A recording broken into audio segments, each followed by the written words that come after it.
I can see so many people I am manifesting, sitting intensely to manifest. That's great. So once you have started manifesting, you can even post your manifestations. You can share with all of us if you're able to manifest. I can see my manifesting my grave. That is really nice. So even if your fruit has a little, or if you're feeling any binding, whatever kinds of manifestations are there, you can post and share all of that. And even if you feel that you have not manifested yet, it is completely alright. Just just connect to Swamiji. Sit in that space of oneness with Swamiji and forget the unclutch from the thought that you have to manifest, that you have to sit and you have to move the object. It is only Swamiji who is going to flow through you and move the object. So just connect to Swamiji. Just remember whatever best moments you had with Swamiji, and you'll see how the manifestation happens on its own.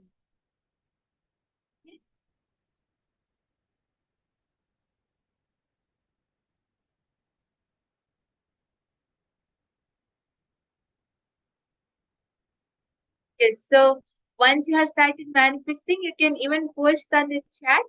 Other participants can start sharing how was your manifestation, whatever you were able to experience.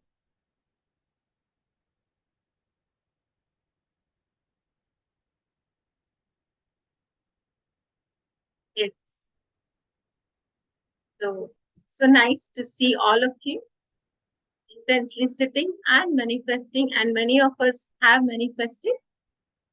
So I request all of you, please start sharing not just your manifestation, but your experience of manifestation also. That experience of oneness with Paramashiva, that empowering experience. Let us all start sharing. Okay, so young me has posted, I took a grape and let it go, but it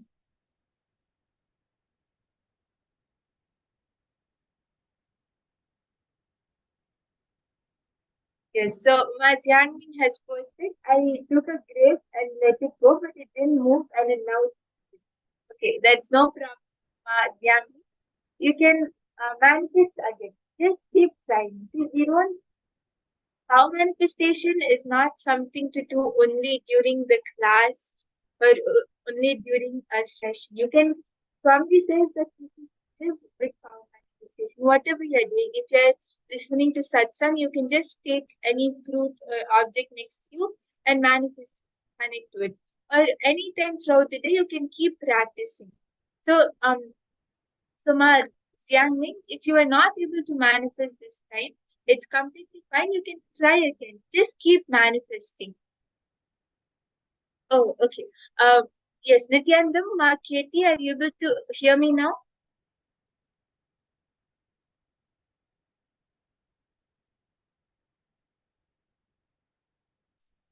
I hope my voice is more clear now.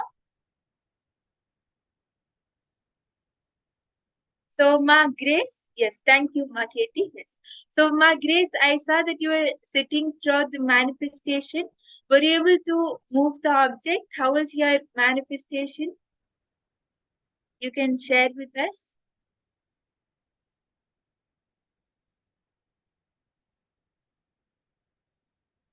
Ma Lingying, Ma Chijuang, all of you can also share your manifestation. Ma Katie, were you able to manifest? Okay, Ma Janet Zhang, your object didn't move. Okay, that's completely fine. Just reconnect to Swamiji and just hold a powerful cognition that Swamiji is the consciousness which will manifest for the object. You are not manifesting, or none of us are doing anything. Only Swamiji who will just move the object and manifest through you. Understand this is one of the simplest power to manifest. You just decide to sit in the space of oneness. You will see Swamiji will manifest. None of us are manifesting. It's Swamiji who is manifesting through each one. Okay, so Ma Katie, you felt like the tomato was full of energy and it moved a little. Okay, that's amazing. Ma Katie, that's great. So you were able to manifest the first round of consciousness of matter, which is amazing. Yes. So that's great, Ma Katie. Yes. Okay, you could feel it being energized. That's amazing. Yes. Definitely it is. So it is very nice to hear all of your experience when you manifest. So all the other participants also, you can share how was your manifestation.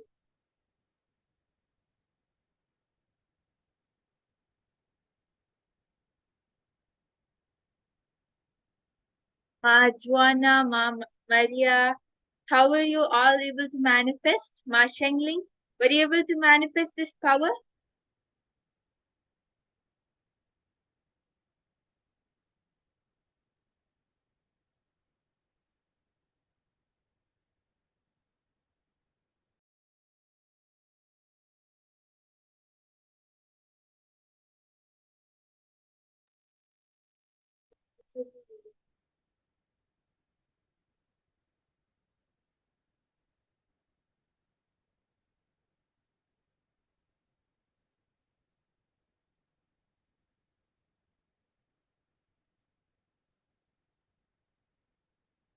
Yes, Nityananda. Yes, Ma Sangita, were you able to manifest anything in this round? How was your experience of the power manifestation?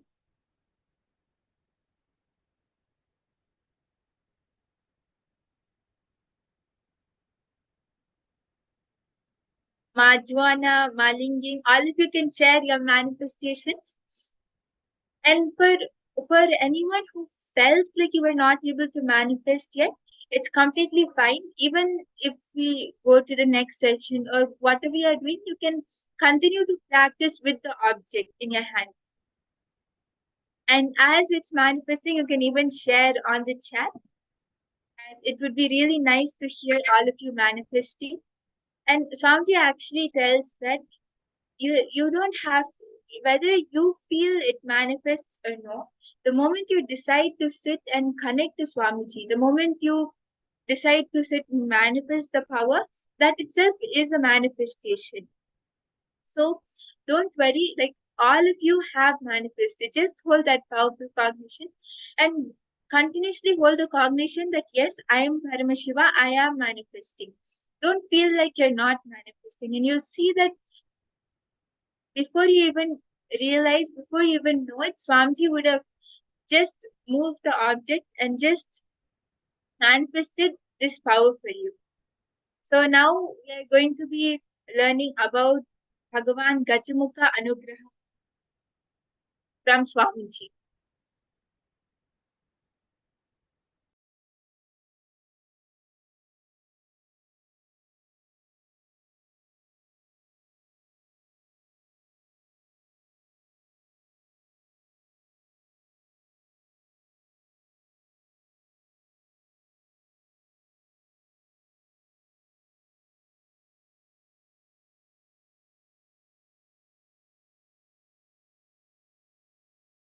I'll explain now from Akashic records as it is happened. Parashakti decided it is time to manifest Ganapati, means who will guide and lead all the Shiva Ganas.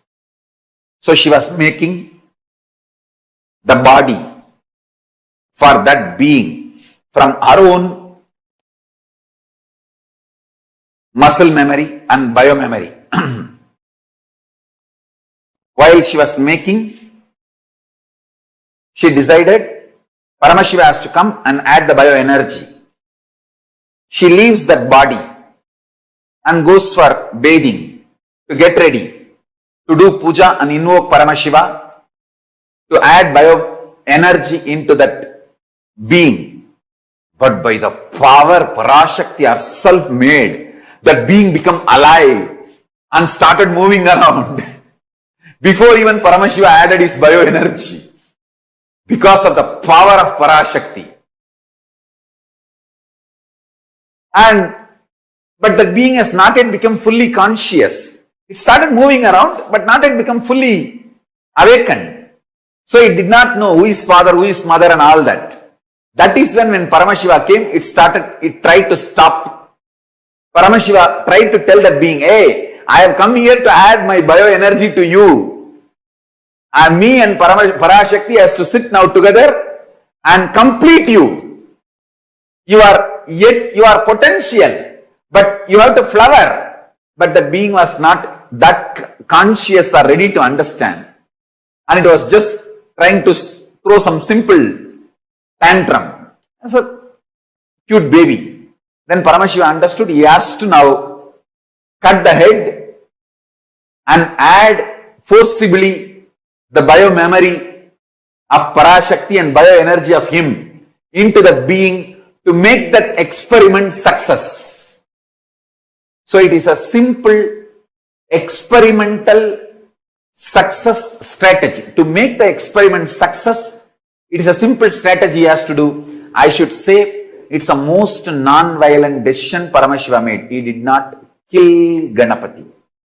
He just removed some parts, added his own bioenergy and biomemory of Parashakti and put the whole thing into it and put beautiful elephant head and made Ganapati and made him as the head of all the Shiva Ganas. So it's absolutely non-violence. It is just simple surgery. Surgery can never be a violence. It's like how you remove the tumor. The tumor removing surgery, it was just conscious surgery done by Paramashiva. He never killed Ganapati. He only just did surgery, removing some parts not required and added some parts required. I should say that first tumor removing and transplantation surgery done by Paramashiva is Mahaganapati successfully.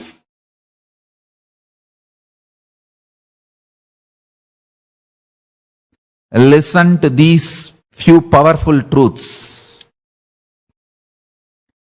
Binary logic,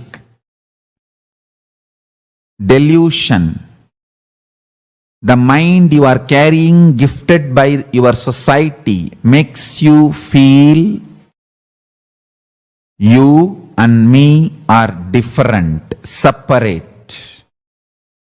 You and others are separate and different. Somebody is against you and you are against somebody. All these are delusion. The me in this body, me in your body, the me in all the existing beings is one and the same.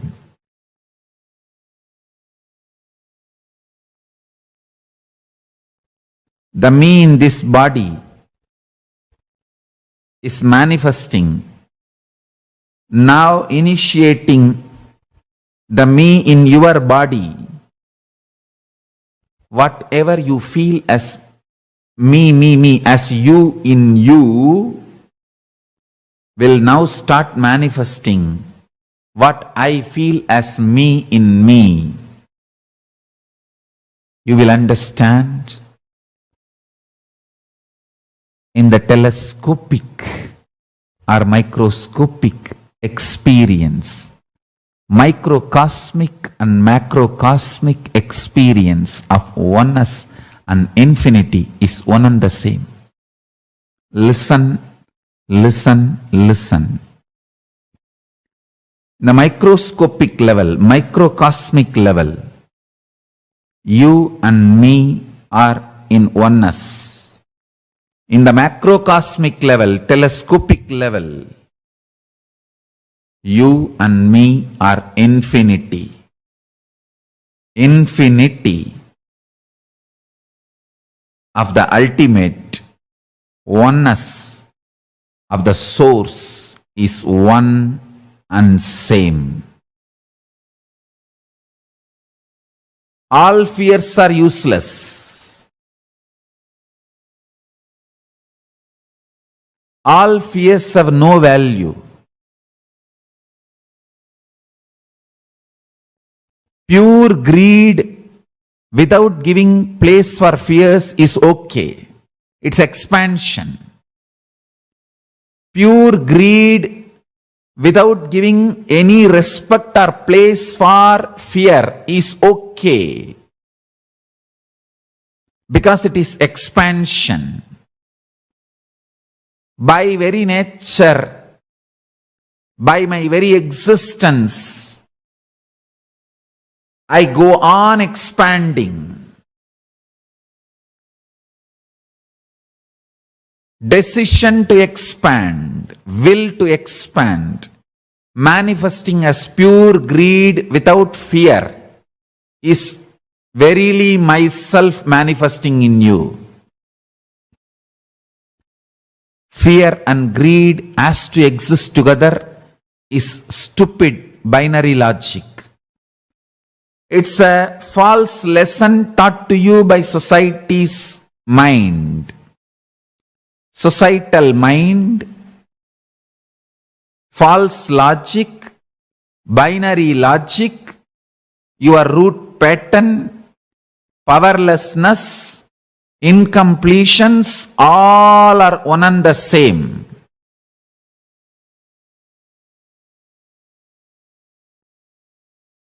Today I initiate all of you. I will manifest as Mahaganapati, ultimate absolute auspiciousness. I'll manifest my very being in all of you. Through this initiation, I'll make your neurology experience absolute unclutching state of Paramashiva. I'll make your emotion experience absolute completion, space of Paramashiva. I'll make your life manifest all powers of Paramashiva. I'll make your reality and life manifest all powers of Paramashiva. From your depth, I will radiate all powers of Paramashiva.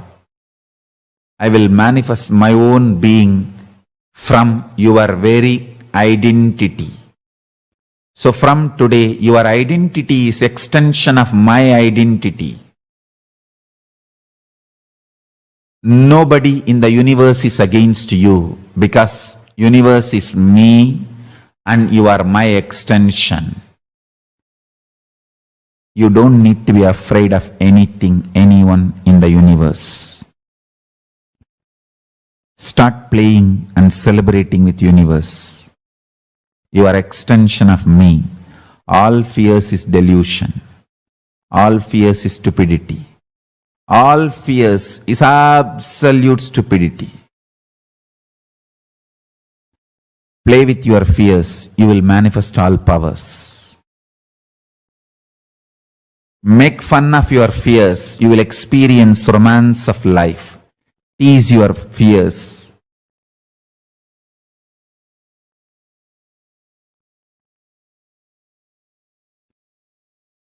You will experience absolute completion.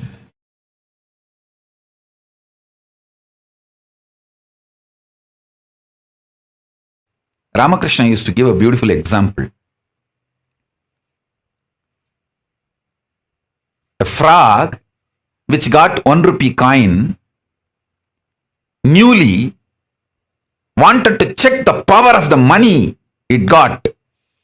So the elephant was going outside his hole, the frog hole. That fellow the frog came out of the house, came out of that frog hole and standing, waving that 1 rupee coin towards the elephant and saying, "Hey, now I have become so rich. You are crossing a rich man's house without saluting the rich man." Will that elephant care for anything? He may not even hear the shouting of frog. Even if he hears, he will say, "Hey, keep quiet." And he will walk. Exactly same way. If you treat your patterns, you will manifest powers.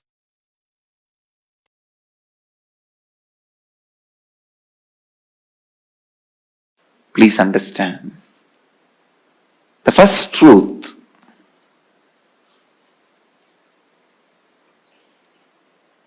allowing incompletions to exist, is literally declaring you yourself don't want your life in your control. Please understand. Allowing incompletions to exist in you is you declaring that you do not want your life under your control. You say, no, let life happen, whatever. I can't take the responsibility.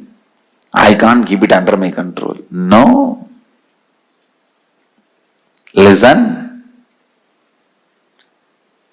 Please listen. The utter irresponsibility. Utter irresponsibility. The power of incompletion is such. It dilutes you so much. You literally believe you really can't contain your own life or contain yourself. See, just because you are temporarily upset, you go on taking the decisions which permanently damages you. That is the most difficult part of life. Please understand. Just because you are temporarily upset, you go on making the decisions which permanently damages you. And the incompletions are such will never let you grow. It's like somebody was asked, what is your age? He said 22. The person who asked the question asked, what? Last 5 years you are telling the same thing. This fellow said, yes, I don't change my words. Many times, not changing your words are like not growing. Not changing your cognition means not growing. Listen. Not changing your cognition means not growing. It is so unfortunate. It is really, really unfortunate that you feel incompletions are really, really true. The problem is when the delusion happens, when the incompletion attacks you, when the panic attack happens, you really feel incompletions are true. That is the problem.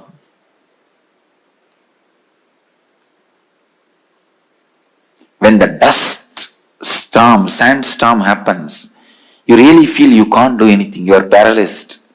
You are crippled.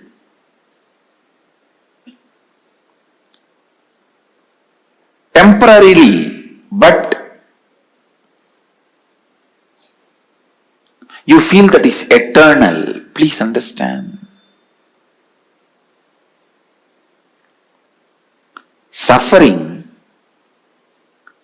the quality of suffering is, even if it is temporary, it will give you the experience that is going to be there on you eternally. You won't find the end of the tunnel. You won't find the other side of the tunnel. You will feel, oh, it is going somewhere and gone.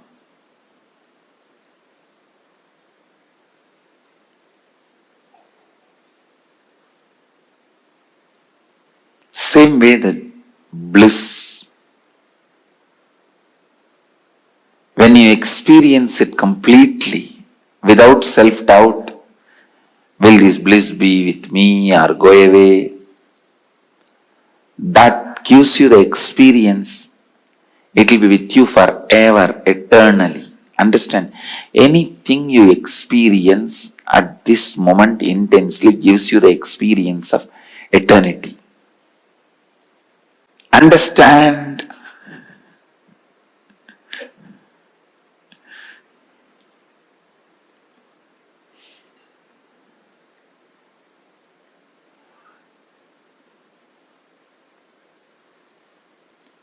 So many qualities attributed to Ganesha are qualities of completion.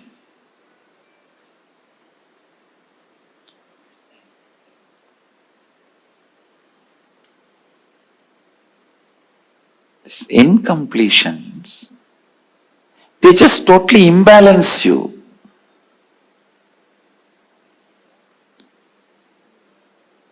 Constantly decide you will be in the space of completion.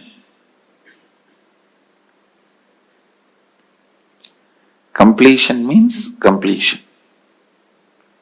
No question of powerlessness. No question of powerlessness.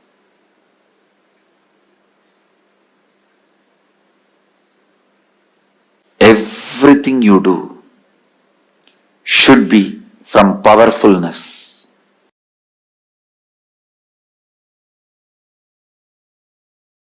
The first step you should take, listen.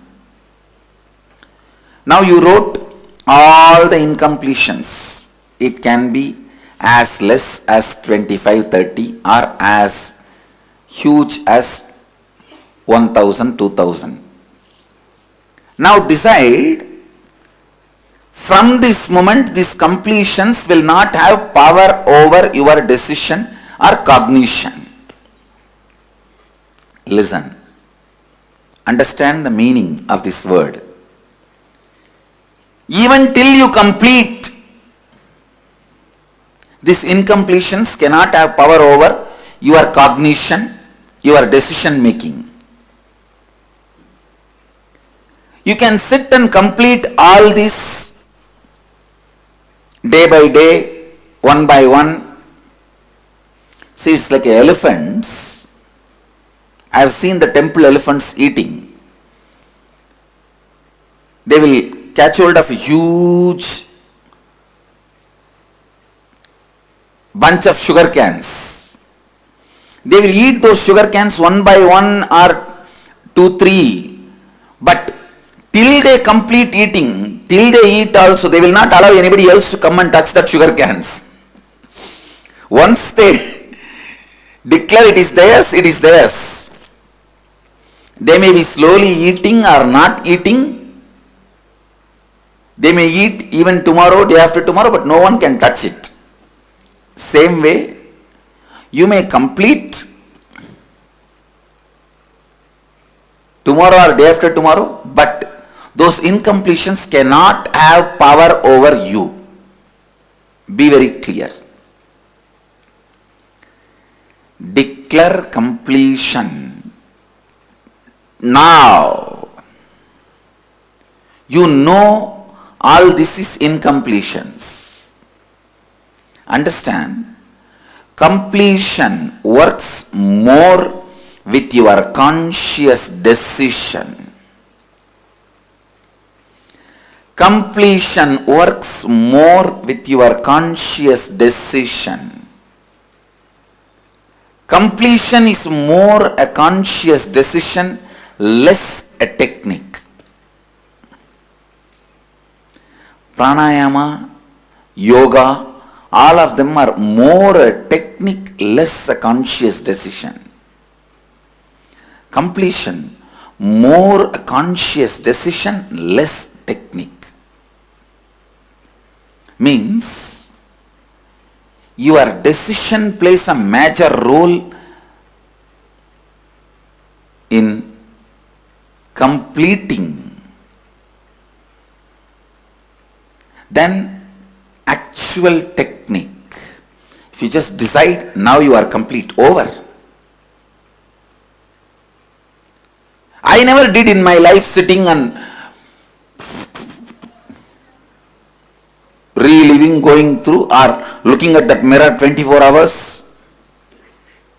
I never did all these things.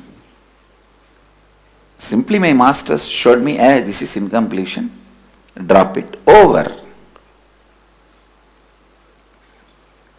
So it is your decision that plays major role. See, this penning down is like an identification. Now what you pen down, even if it is 25 page, you should paste it next to your bed. And every day, for next few days, you should read that and tell yourself, I am complete with all this. After a few days, you will be bored to read them because they have no more power over you. Then you can tear them and put it in the dustbin. You should feel bored to read your incompletions, then you are complete.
Nithyananda.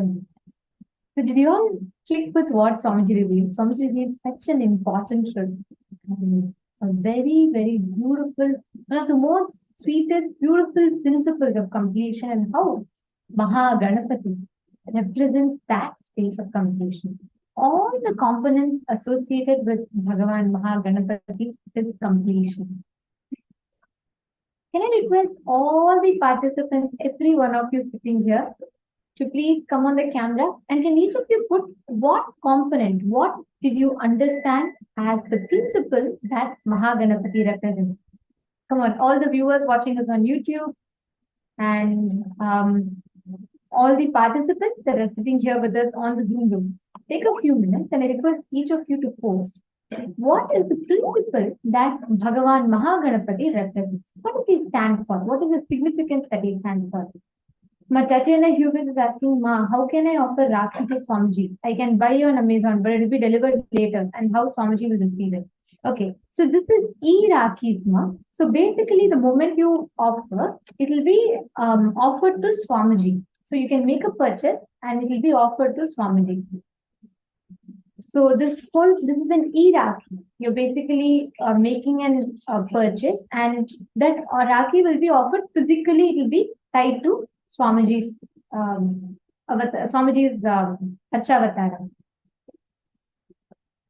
You can offer it now, and immediately in your name, the Rakhi will be offered to Swamiji. So you can make the purchase and offer it. Who all are joining the celebrations of Raksha Bandhan today with Swamiji?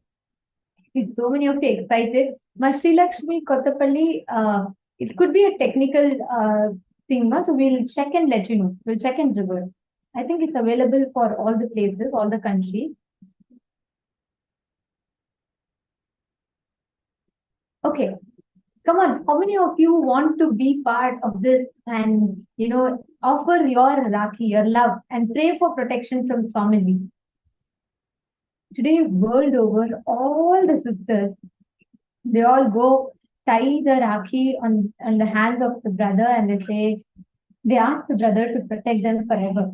And in return, the brothers give a gift to the sister. And today, see what a beautiful day it is. We're all celebrating this with the cosmic brother, I should say, the cosmic protector, Swamiji himself, and all the things that whatever we offer, Swamiji is giving us the greatest gift today. Swamiji is initiating all of us into the ultimate experience of Paramashivoham itself.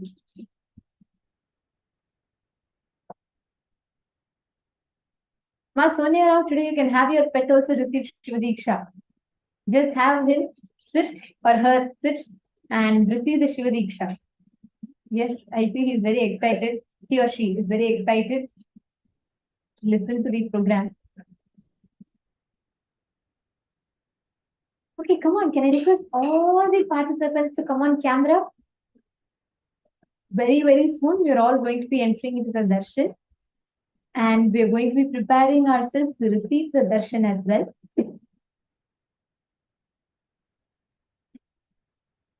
See, Bhagavan Maha Ganapati represents the principle of completion, Purna. How do we experience that completion? How do we manifest that space of completion in us? Whenever you tune yourself in, whenever you decide, like Swamiji said, completion is more a conscious decision, less a technique. On the other hand, kriyas, like breathing exercises, all of them are more a technique, less a conscious decision. Completion, just with your conscious decision, you can fall to the space of completion. That is what is the space of just the space of oneness, the space with Mahaganapati. Today, Swami is going to be initiating all of us into this exact experience of completion, exact experience of experiencing the space of Mahaganapati. And today, all of us are also going to be experiencing, manifesting the space of Sampragnata Samadhi, oneness with the divine, where we experience all the deities, all the divinities in front of us as reality. Okay, getting it? Now, as all of us are preparing ourselves for the darshan, for the initiation, we are going to be listening to, entering into a very, very important session. Every day, Swamiji is going to be coming and initiating all of us into different sciences. But what is this initiation? What is the science of initiation? How does that initiation work? So we are going to be understanding about that. We are going to be learning, listening to the revelations on the science of initiation. And I request all the participants to please provide a complete listening. This is a very, very important session. And right after this, we will be preparing ourselves for the darshan, to receive the darshan from Swamiji and to receive the initiation today from Swamiji. So can I request all the participants to please come on camera? Yes. So now let us understand what is the meaning of initiation. What does Diksha stand for? Why does initiation hold a place of tremendous significance in Hinduism? And what are the initiations we are going to be receiving today? And how is an initiation done? We are going to be learning all of these great truths from Swamiji right now.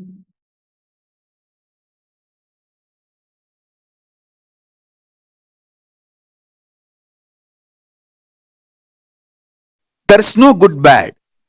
In cosmos, there is no good bad. In the conscious scale, there is no good bad.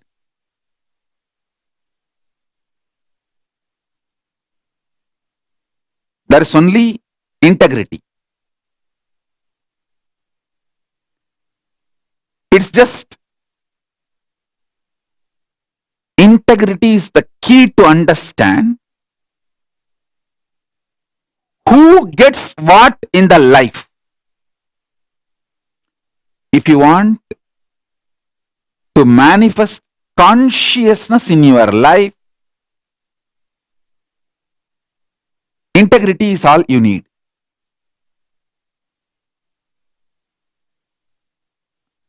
Listen.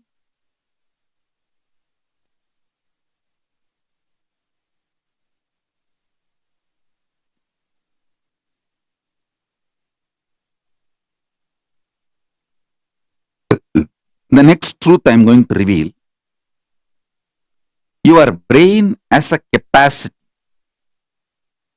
to generate and manifest the most intense light on the planet Earth, which can be 100 times more than the sun you see. Or I should say, even 1,000 times more than the sun you see every day morning. Your brain has the capacity to visualize, grasp, manifest that kind of a light.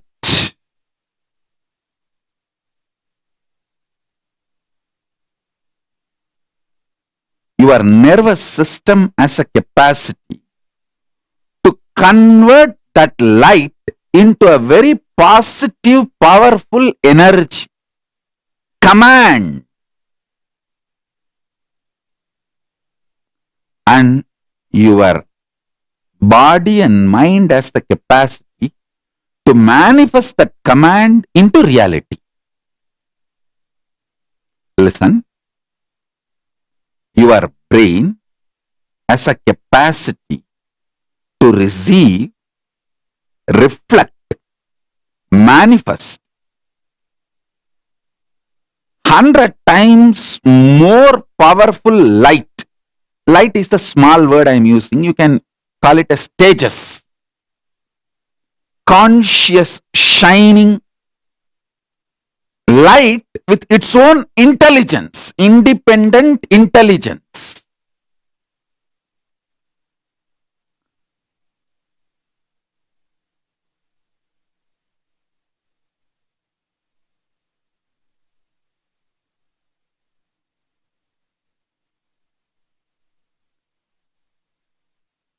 Your brain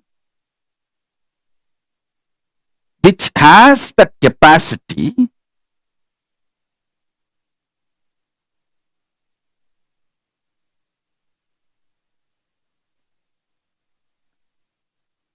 to grasp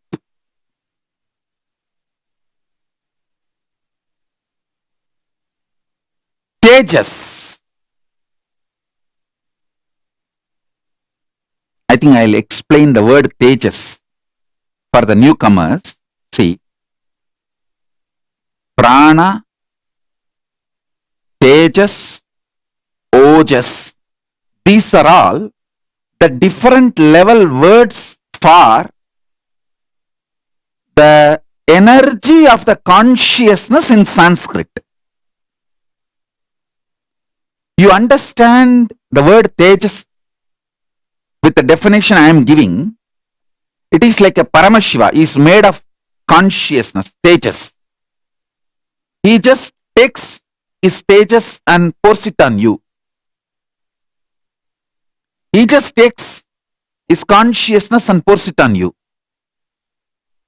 How it will be? That is exactly. He just puts himself in you. He can just put himself in your brain. He putting himself in your brain is initiation. Understand? He putting himself in your brain is initiation. And don't worry, don't think, oh, I got initiation, 10 days I felt so high, then I came down. Don't worry, after 10 days I will come back again and pour you with more energy. I am young, you are young. We have a long life and future together happily till you become Paramashiva. And even if you are old, if you die, don't worry, I will bring you back to be with me. I need a lot of Gurukul kids. You can come back and enjoy more initiation. Nothing to worry.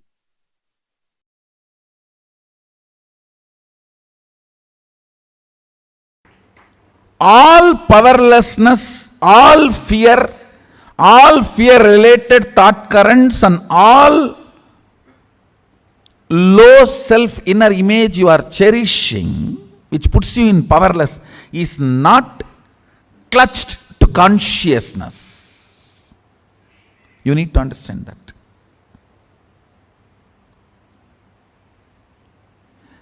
They are all there indirectly receiving or sucking the energy from consciousness, but they are not supported by consciousness. That is why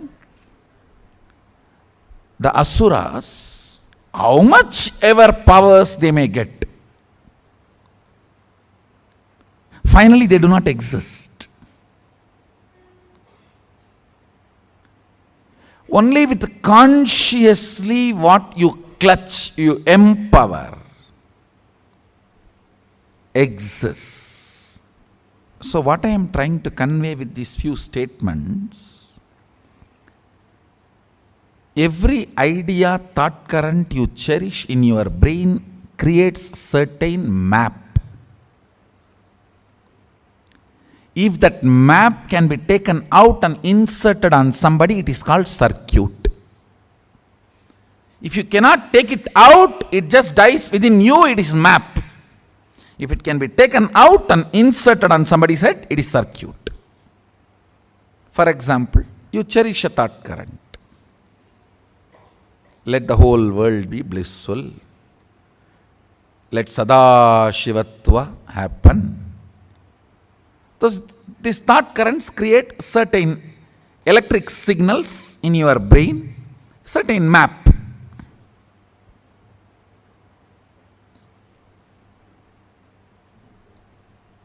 If you are able to hold that stably till the other brain vibrates to the same frequency, It is called circuit.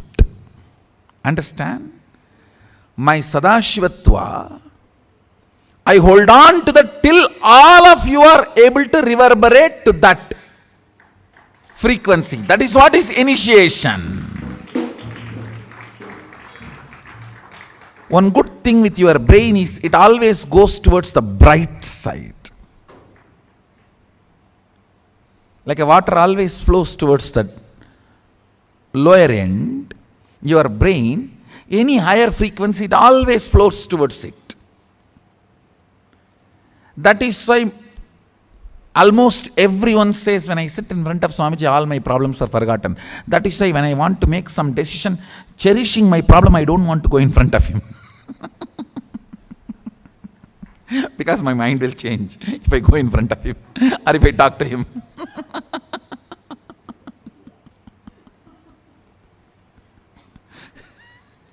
Secret.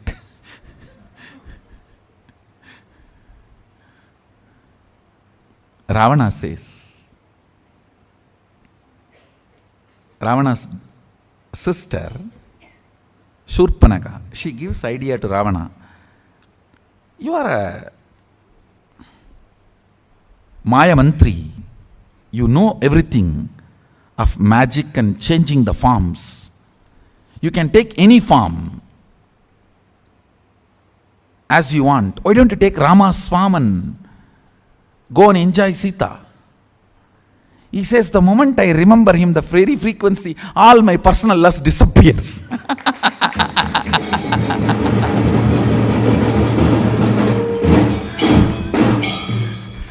How can he take his form?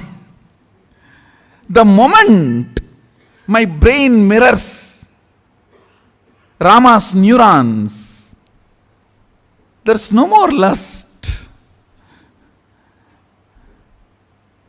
Where can I assume his form and go on?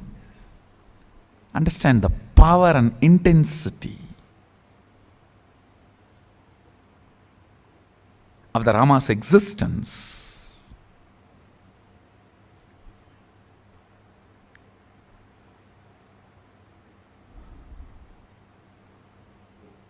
See, when I initiate all of you into powers, it is nothing but I just hold that power circuit and sit quietly, so all your brain starts reverberating in the same frequency. So this map becomes circuit in your system.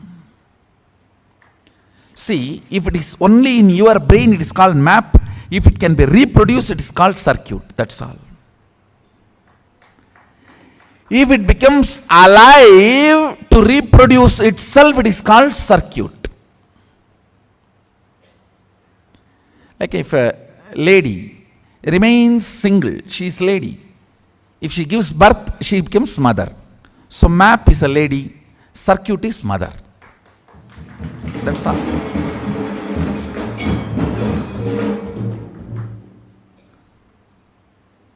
Actually, I am telling you, first 10-20 powers only, you need to, what to say, that kind of a little catching up will be like a little work. Once your brain starts catching up even 10 circuits of these powers, after that initiating all the powers manifestation is just like that. It's like a sipping cup of coffee, that's all. I can just have, you can have coffee with Swamiji and have 20 powers and go. It's nothing more than that.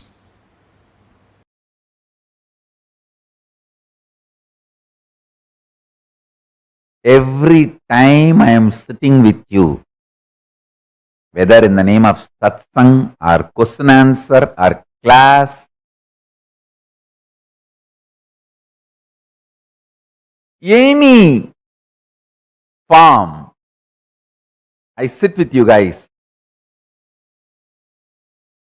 It is initiation. Whether you see me or I see you, both see each other.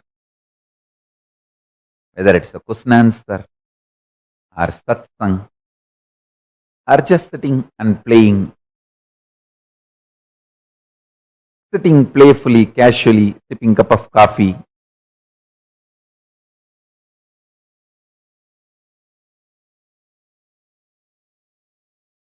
I always visualize myself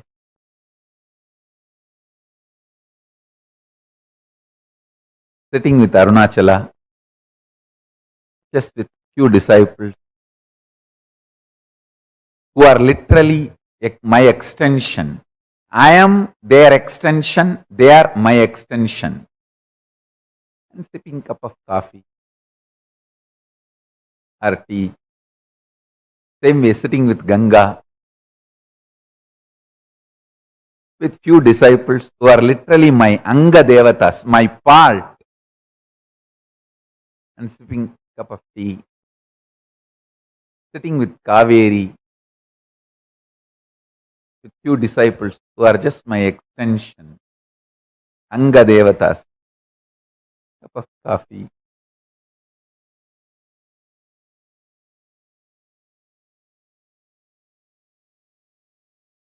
Whether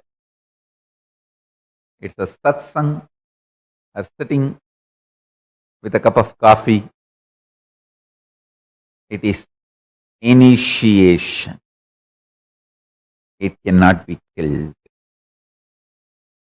It cannot be killed. Everything happens between you and me is initiation. It cannot be killed.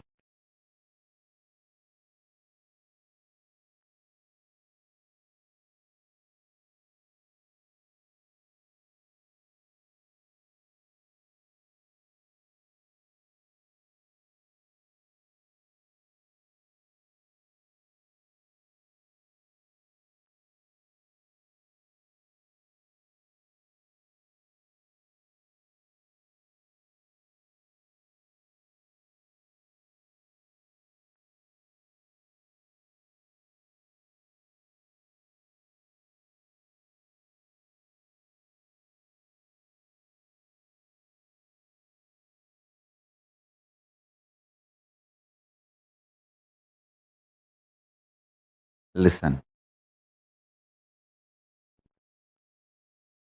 Tadadi divyadam tavat shinuyat pabasandadi tena dikshedi vikyada munibi tantraparagaihi. Diksha is the one which bestows divinity and destroys the continuity of restrictive karmic bondage.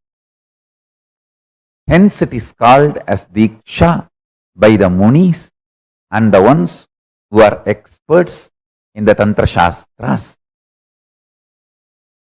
This is Gautamiya Tantra, 7th chapter, 2nd sloka. Let me repeat. Tatati divyatam davat shinuyat papasantatihi tena diksheti vikyata munibihi tantrabarahai parakaihi. Munibihi tantraparagaihi. When it joins munibis tantraparagaihi, it becomes. Understand?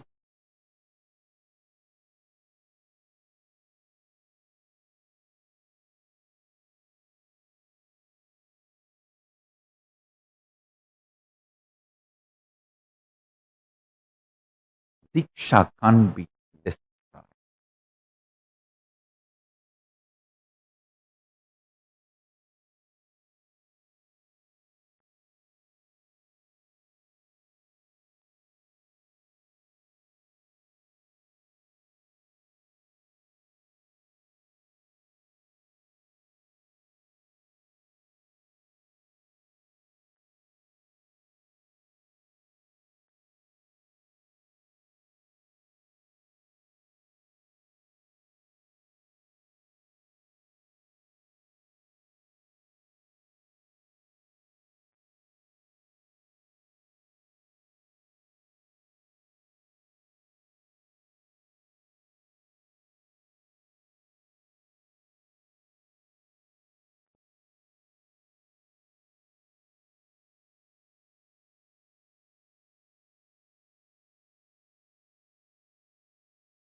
Diksha is Jivan Mukti.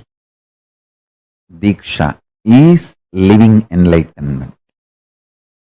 Diksha is manifesting Paramashiva. In Kamikagama, Purvabada, 4th chapter, Archana Viti Patalam, 59th sloka, Paramashiva very clearly says, Dikshitoyaha Puman Pakshat Jivan Muktasa Uchyate. The one who has been initiated, received Diksha, is considered to be evidently a living liberated soul, a Jivan Mukta. I don't even want to say considered. Uchyate means declared, defined. Uchyate is not considered. The wrong translation. Uchyate means declared, defined. Dikshidoyaha Puman Sakshat Jivan Muktasa Uchyate. The one who has been initiated, received Diksha, is considered to be evidently a living liberated soul, a Jivan Mukta.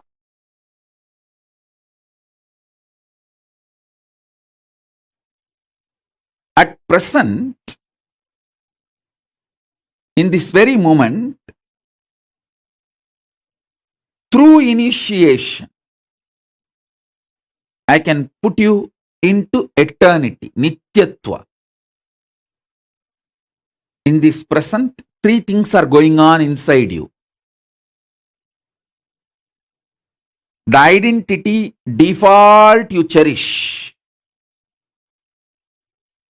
and the identity you consciously want to manifest, and the struggle between these two identity, your doubts, hatred, denial. Listen intensely.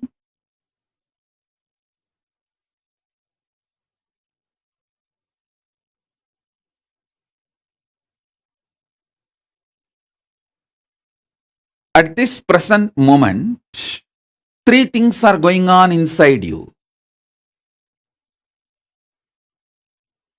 One, the identity you default cognize. Two, the identity you consciously want to manifest. Three, the struggle between these two, your self-doubt, self-hatred, self-denial, all these three. I can cut across all these three, enter into your consciousness, make your consciousness smell the beauty of Paramashiva, Nityatva. So you just wake up. You just get the taste. I tell you,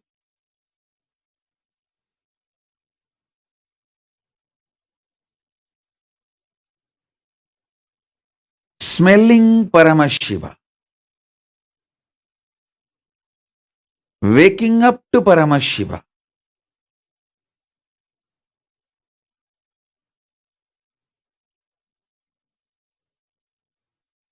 waking up to this highest. In this moment present, it can be done through the initiation.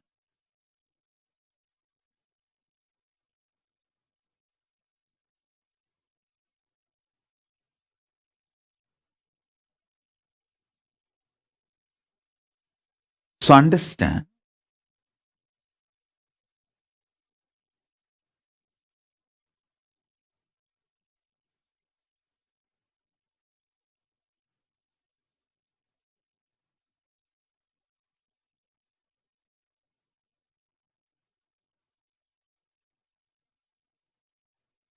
That is why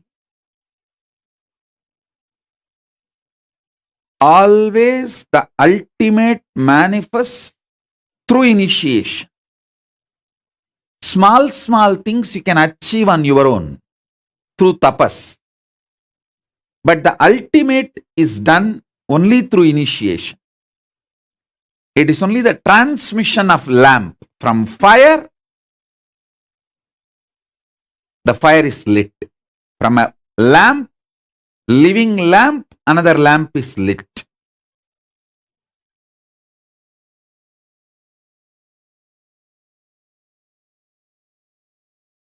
Listen intensely.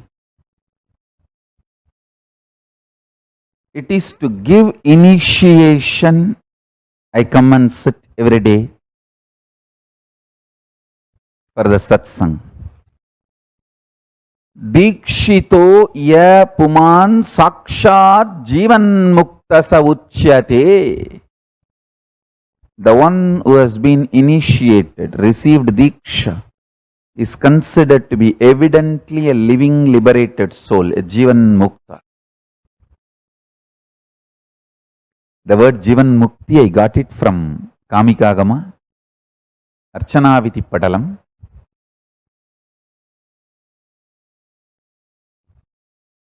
I've started using this word jivan mukti, I think from 2002.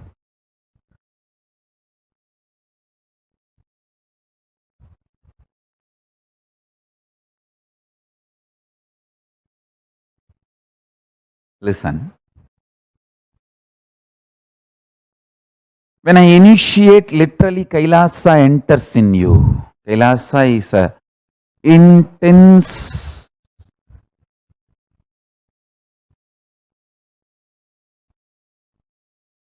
energy, power. I should say strong force, ultimate strong force. Literally Kailasa enters you.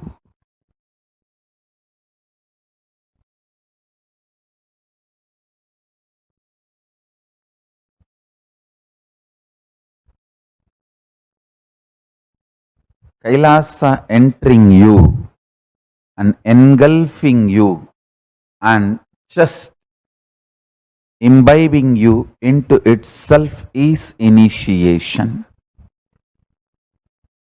Paramashiva Gadi, Paramashiva Padam, Paramashivatvam.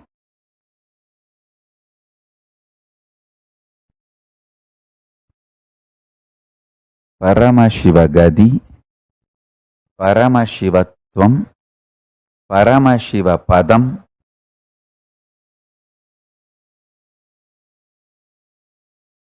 Paramashivanubhavam, Paramashivanubhudi. All this starts manifesting in you just by initiation. Listen. Paramashiva Padam, Paramashiva Gadi, Paramashiva Anubhudi, Paramashiva Shakti, Paramashivatva. All this starts manifesting in you just by initiation.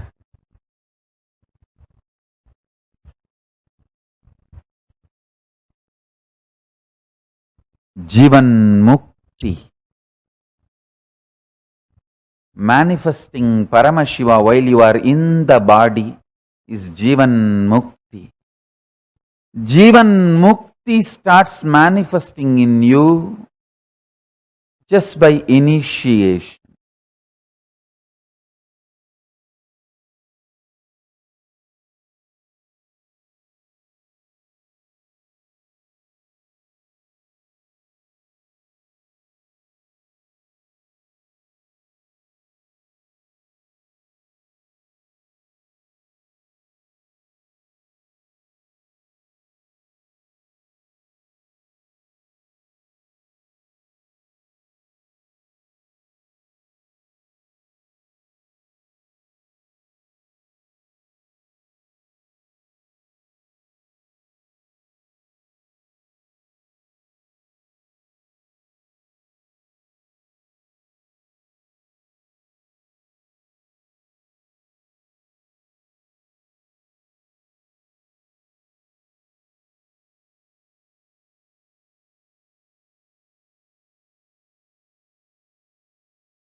Swamiji so beautifully revealed about the power of initiation to all of us.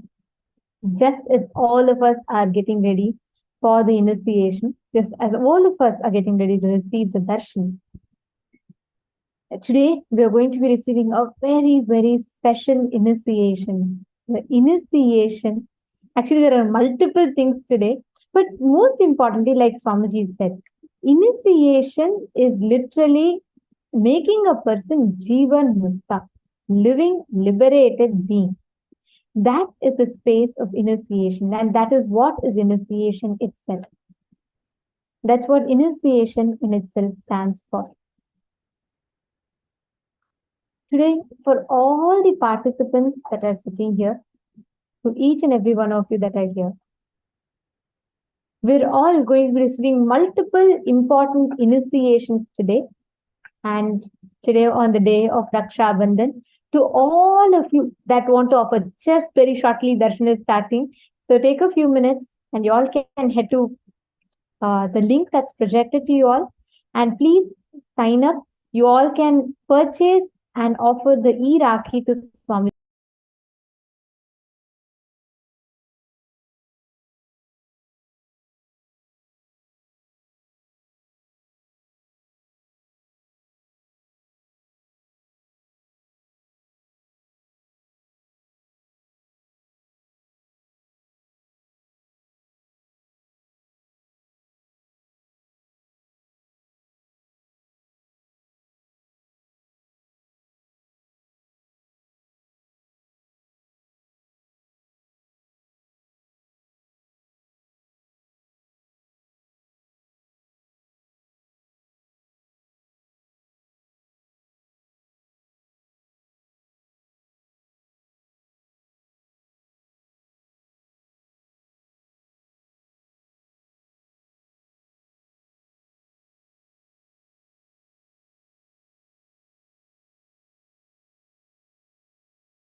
Now it's time, the most awaited time has come.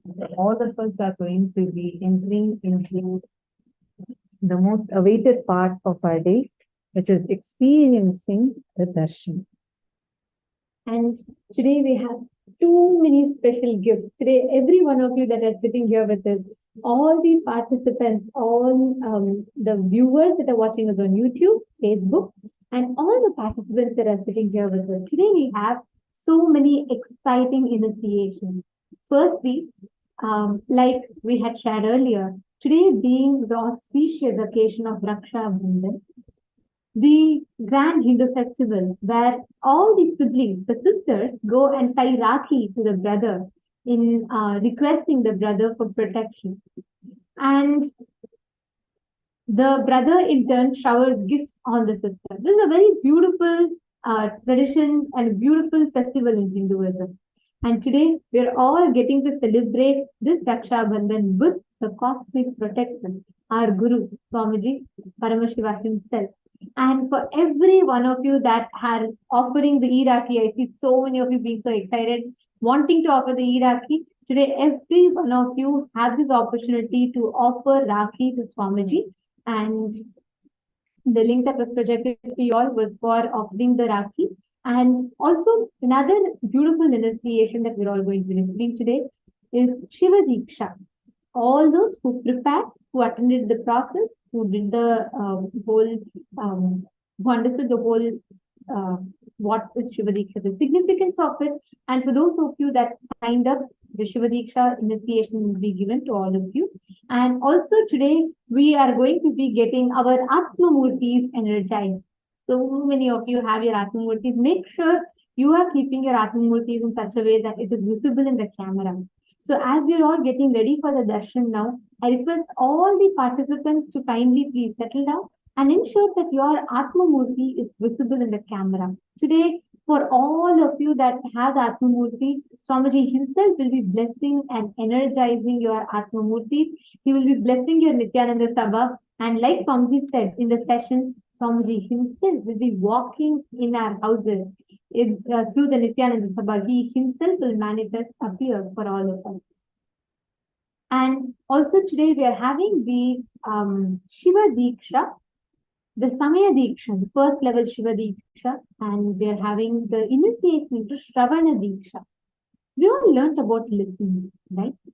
And today we are going to be receiving that ultimate boon or the ultimate blessing of listening just through the initiation from the Avatar. We're all going to be receiving that super conscious, we should say, the mutation in our inner space, preparing ourselves for the actual journey of Paramashivoham. Your actual journey starts here when you come face to face with the Avatar, and then Swamiji is going to be initiating us into these extraordinary initiations. And today we're all going to be having this very special Kalpataru darshan as well. So all of you can post your prayers. You want to manifest job, you want to manifest business, you want to have a breakthrough with wealth, you want to have a breakthrough with health, any such thing. Please go ahead and all of you can put your prayers, not right now, right after Swamiji comes, any prayers that you have, you can post that, and Swamiji himself will be seeing and blessing all your prayers, all your boons and prayer requests. Swamiji himself will be blessing them. So today we are having this very special Kalpataru darshan as well. And we are going to also be receiving the initiation to experiencing Sampragnata Samadhi. Literally you feeding Mahaganapati, the power of feeding Mahaganapati. And here all of us are going to be receiving the initiation into third eye awakening.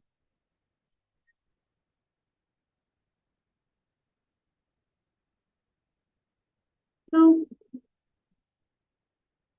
all of you that are sitting here,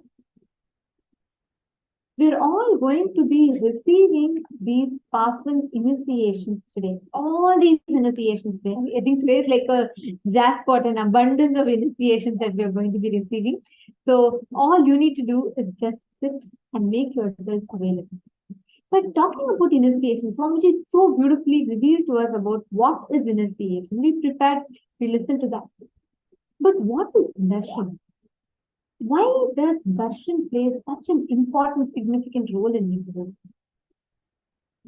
Hinduism, like we shared earlier, is not a philosophy, it's not a faith, it's not a belief, it's not a mythology, it's a science. It's a lifestyle, which is a scientific lifestyle. There's a science behind why you're asked to wear a sari, there's a science behind why you're asked to wear a kumkum, there's a science behind why you have to chant certain mantras in certain way. Everything has a science behind it. So does initiation and darshan too. When you sit in Hinduism, if you see, any time whenever you connect to a guru or a deity, God, always the first way that you connect is by having darshan. You just offer one arati. You just connect to the deity. Just that feeling connection. But why does that have so much of importance? Even before you do any ritual, even before you do anything, the first thing that is taught to you is to connect to the deity. Why is it so important? Why is it so important to have the darshan? Swamiji beautifully reveals that when an avatar descends, he descends in a frequency that is so abundantly available for human beings to continuously harness. Like you can literally touch and connect to the energy of the avatar. So, darshan is a space that is 24/7, 365 days a year, and for eternity. Any being that catches the glimpse of such an avatar is raised to that highest frequency. And this happening, this cosmological happening is what we call as Diksha, what we call as initiation, in other words. Initiation is where the avatar, through either a touch, the Sparsha Diksha, or by the word, the Mantra Diksha, or by a look, the Nayana Diksha, through any of these, he raises us to the highest frequency, which literally means like Swamiji raises us to his space, his frequency, the frequency that Swamiji is in. So during darshan, what happens is you could be in any frequency, you could be in any time zone, you could be in any space. When you connect to Swamiji just through initiation, Swamiji raises us to the highest frequency of our existence. So whichever time zone that you exist in, whichever place that you exist in, beyond the barriers of time, space, beyond the barriers of all of these, Swamiji raises us to the highest cosmic frequency. In other words, your highest potential energy. In just a few minutes, this is the exact experience that each of us are going to be garnering, that each of us are going to be experiencing. So are we all ready for the darshan? Come on, if you're all ready, please put yes in the chat.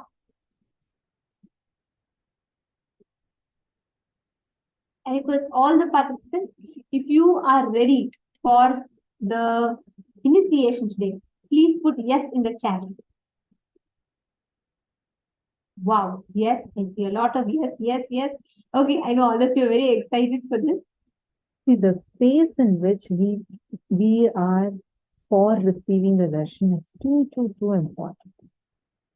The space that is manifesting for the darshan, for the initiation, it is something beyond what we can even conceive. It's actually very scientific.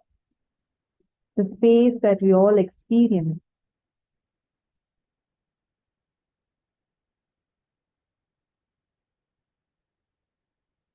So now we are going to be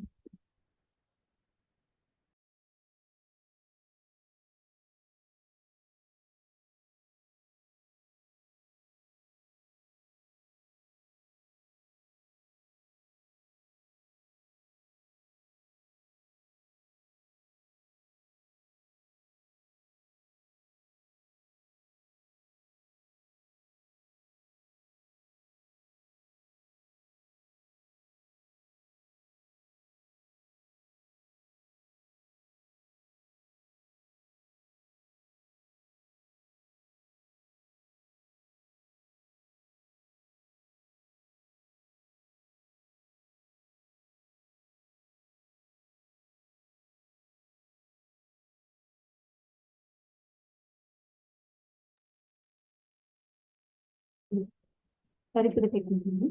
Now, during the initiation, every one of you that are sitting and having the darshan of Swamiji, when you see Swamiji, when you have a darshan of Swamiji's form, you are literally raised to that highest cosmic frequency, which means you are taken to the highest existence, your highest potential energy of how you are, what you exist as, the space in which you exist. Every one of you that are sitting here with us, I see so many of you having beautifully set up Atma Murtis behind you, ready for the initiation. Understand, you can be sitting somewhere in UK, you can be sitting somewhere in the European zone, you can be sitting somewhere in Australia zone, you can be sitting in any part of the world. The distance, the time, or your location, your belief, your background, nothing matters. Because here the only thing that we connect with, so Swamiji is Swamiji, who literally raises us to that highest cosmic frequency. And it is not bound by any barrier, knowledge, time, space, beliefs, etc., etc., etc. So, as all of you sit today for the initiation, please understand the space that you are raised to. This exact process is what we call as Shakti Pada. Swamiji had revealed, right, in this session that we all listened to just before this. Swamiji beautifully revealed about how the Malini Vijayottara Tantra tells about the importance of initiation, because initiation itself is powerful enough to raise the human being, the human conscious existence for a human being, to live, to practice, to radiate the science of living enlightenment. How can a human being manifest the science of enlightenment? That enlightenment experience, that power of that enlightenment, the space of that enlightenment is what initiation raises us. Now let's understand this in a little scientific way, right? When, let's say, you take a move, you flip a coin. When you flip a coin, it's either heads or tails. Am I right? Sounds very straightforward. But what if I told you that there is a moment that it is both heads and tails at the same time? This position is what is called as superposition. This is called as superposition in quantum physics, where any one subatomic particle, see what we are understanding as flipping a coin.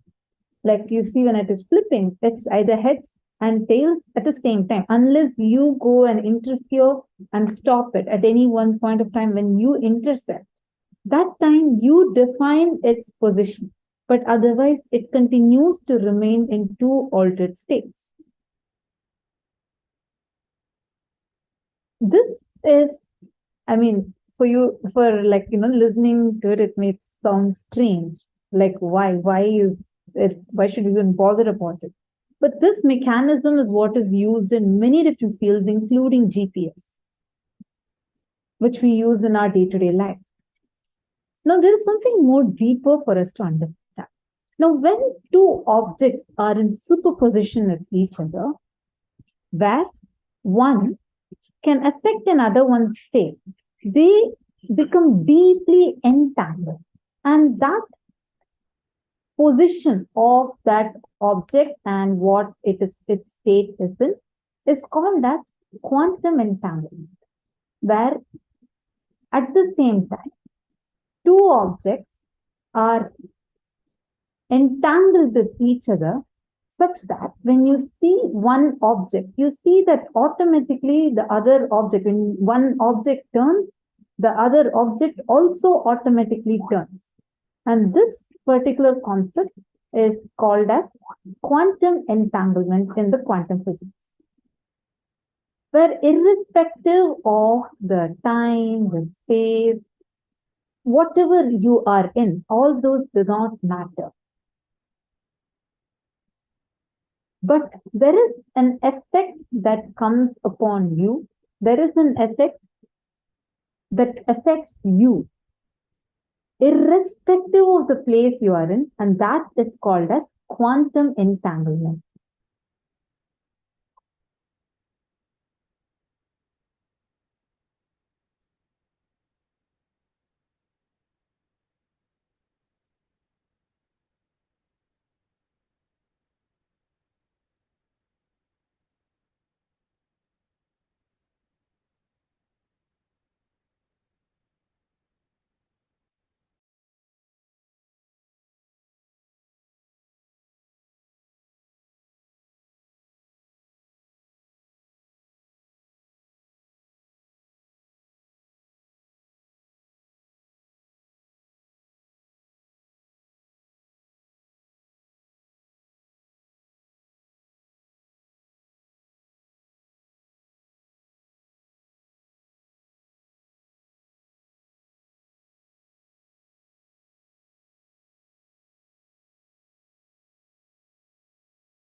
So now this is what we were now understanding, right?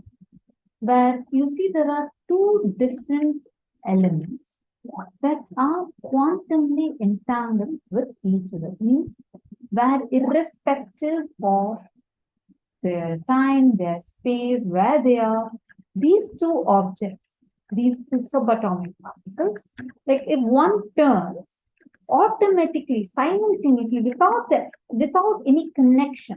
Like, for example, you take one atom here, and then you take one more atom, and you go and hide it even in the next galaxy. Let's say you're hiding it in Andromeda galaxy. If you turn this atom in this way, automatically, without any connection and without any time gap, that is a change that happens in that atom too.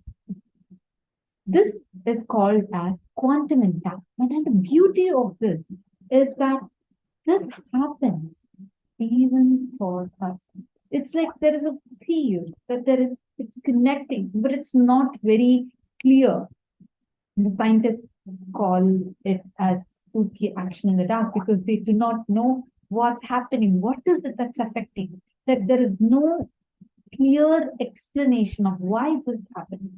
But there seems to be a clear connection, which is what they're using even in quantum physics, whether for quantum computer or anything that is based upon this quantum entanglement.